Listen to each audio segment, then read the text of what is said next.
Alright guys, this is Jordan with Currituck Lawn Care.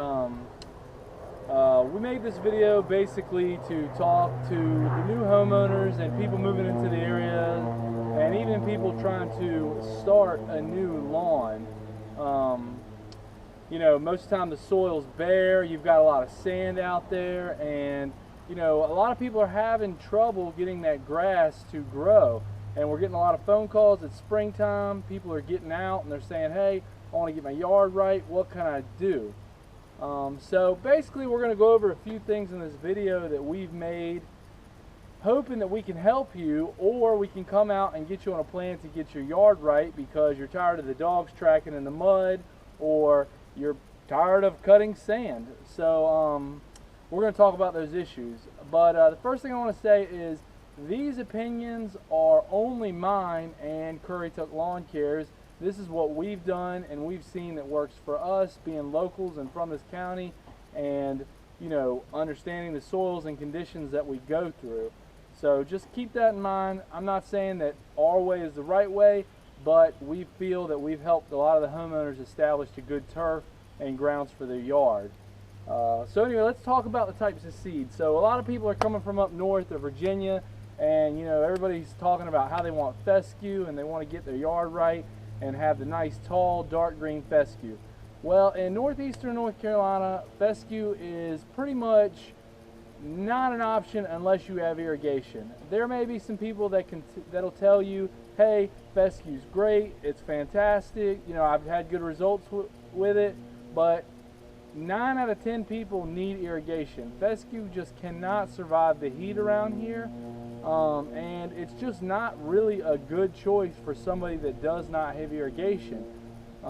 Being in northeastern North Carolina means that we are in a transition zone, and being in that transition zone, fescue does die out. It doesn't stay thick and dense, and it requires you to overseed every year with aeration, which is fine, but it's really not feasible for the everyday average homeowner. So we really don't recommend it unless you have loads of time to dedicate towards maintaining your yard and having an irrigation system. So fescue's great, but just not good for somebody, again, that doesn't have irrigation. All right, the next popular choice here in northeastern North Carolina is Bermuda grass. Bermuda grass is, honestly, once you get it started, is the best to have. You really don't have to have irrigation, and it just thrives. It's a creeper, it crowds everything out, and it's the best thing to maintain for the average homeowner. However, the drawback of Bermuda is that during the fall, it goes dormant, so your lawn's looking brown, which, if you want a green grass year round, you really got to overseed the Bermuda with ryegrass, which is very inexpensive. Or, nowadays they're coming out with a lot of turf paints and things like that that will give you that green year round. But the Bermuda is the best option for the sandy soils and environment we have.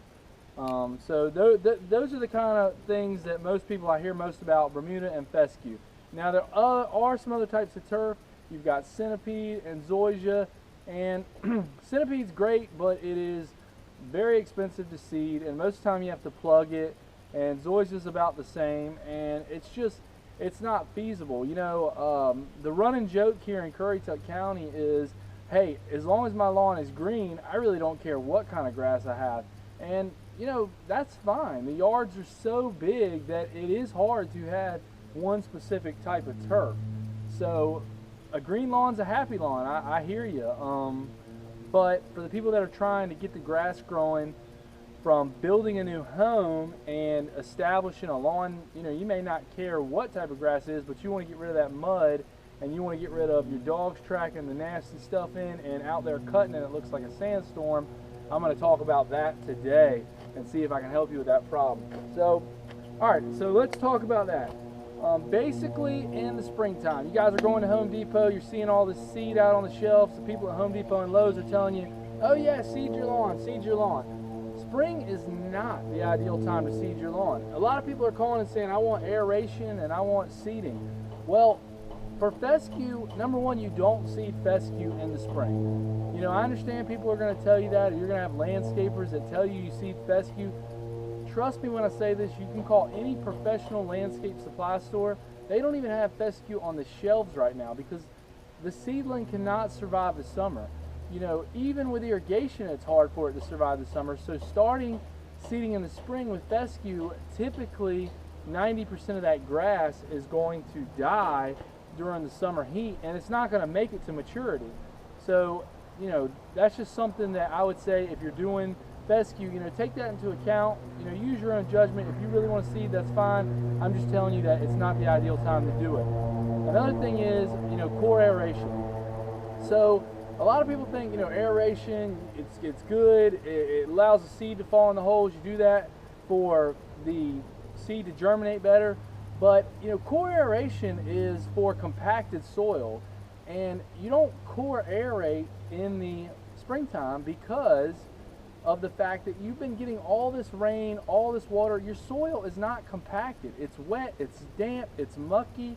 It's not compacted. Core aeration is done in the fall because you're driving your lawn tractor all over the turf all summer long, and basically it's compacting that soil from you sitting on your lawnmower. You're running over top of it, the roots are packed up. So you come in after that summer heat and everything's dry, and you core aerate it, and it makes the soil looser so the roots can expand and grow out. And yes, they do get air and the nutrients fall in there, and yes, the seed does fall in there, but it's honestly, core aeration is for compaction.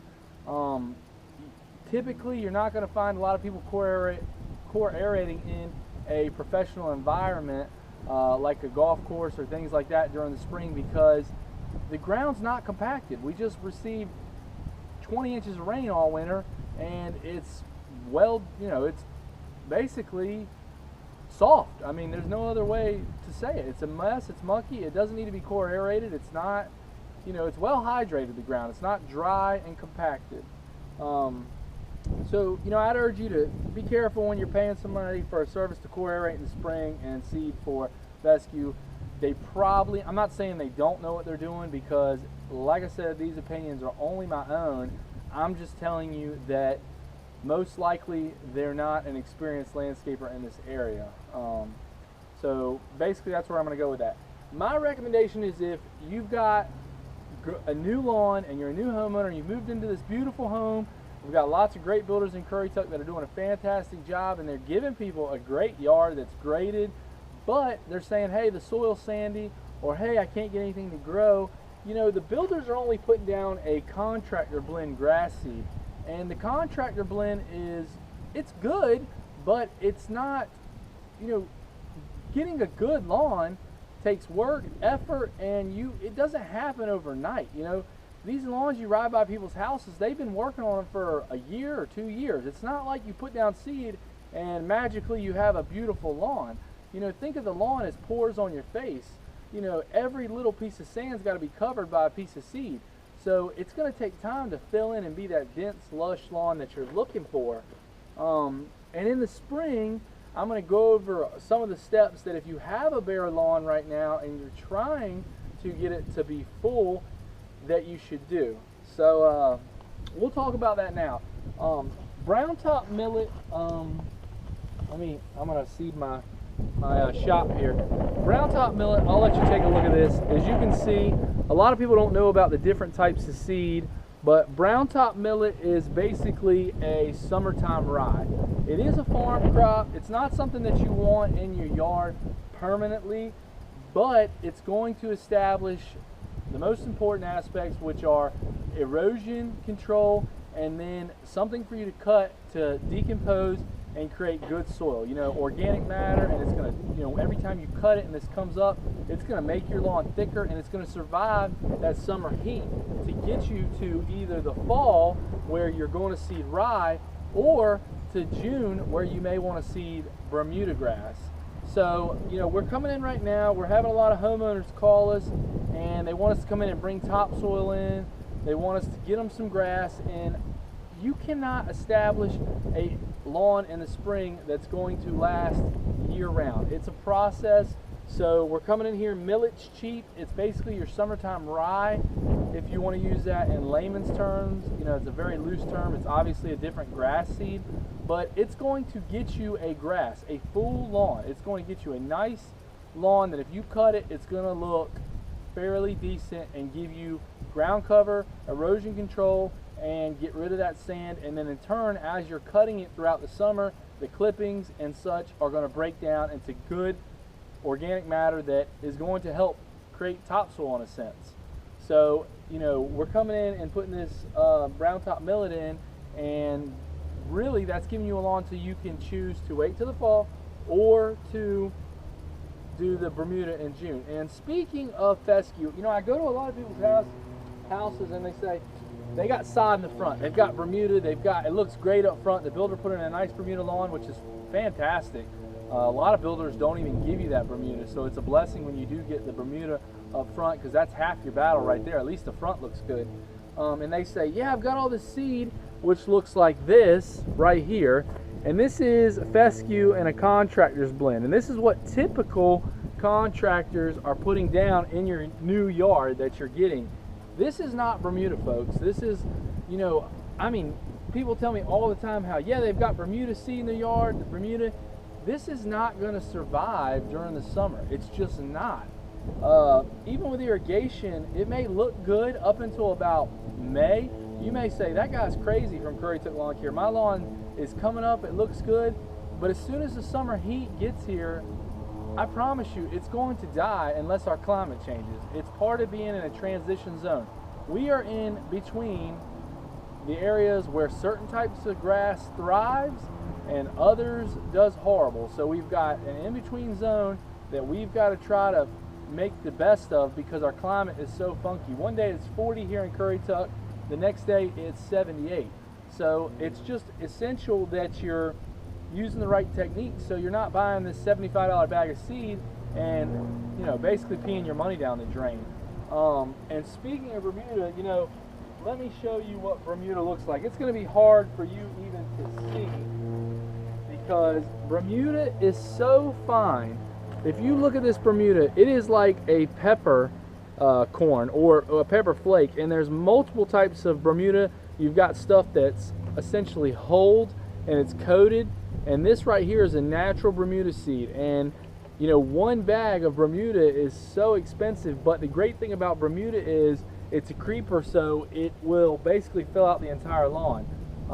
And honestly, if you don't have irrigation, what I'm recommending to folks is that we come in, we seed the brown top millet, then we come in and we, as silly as it sounds, we kill the lawn about 4 weeks prior to June, when the ideal time to seed Bermuda is, and we establish the Bermuda grass. By killing the lawn, it's not giving any competition to the seed in the Bermuda and allowing the Bermuda to thrive and grow through that. Yeah, your yard's going to look terrible and you're going to be really disappointed because we just killed your great green grass, but the millet was going to die anyway in the fall. So you have to do something. You have to decide if you want Bermuda or you want to try for fescue in the fall, and you can allow the millet to run into the fall where we can core aerate and we can do the fescue for you. I mean, there's multiple options, you know. So I'm just trying to give the homeowners out there a chance to watch this video, to get some ideas, you know, and establish a turf for the yard. Nobody wants to track mud in. I know the wives out there are yelling at all the men because we're just tracking in mud, and the dogs are even worse with their paws. So unless you're going to have sod put in, which is a great option if you can afford it, you're going to have to do some work to get a good lawn. You know, we're out there to help. We answer questions. We do free estimates. You know, you can call us. Our number is 252-202-9008. I'm Jordan. I own the company, and I'm happy to come out and take a look at everyone's lawn on a case-by-case basis and try to come up with a plan that works for you. So if you don't mind, like and watch my video, share it with your other homeowner friends. Love to come out and take a look at your project and help you. Again, I can't stress enough, these are my own opinions of the soil here in Currituck. I just wanted to do a brief video explaining the different types of seed and the process to getting a good full lawn. So thanks for watching, and I hope you have a great day.